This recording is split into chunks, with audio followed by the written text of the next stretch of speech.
So, ayun na nga, nag-site visit ako today para gumawa ng content at syempre para din makapagbigay update sa ating mga client. Ganda talaga ang buhay ng ating mga ahente.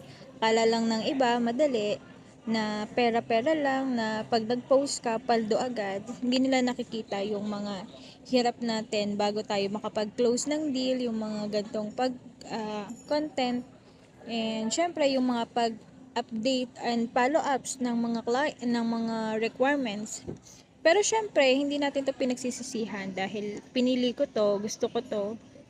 At syempre, 'di ba nga sabi, lagi mong pagpasalamatan kung ano yung meron ka dahil baka yung mga pinaghihirapan mo ngayon, yung mga pagganto-ganto natin ngayon, hindi natin alam, pinapangarap pa lang to ng iba. And right now, you have it. So, work for it and enjoy it.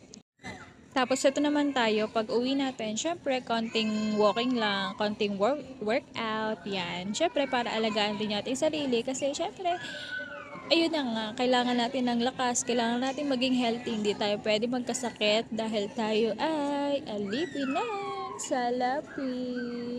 Joke lang.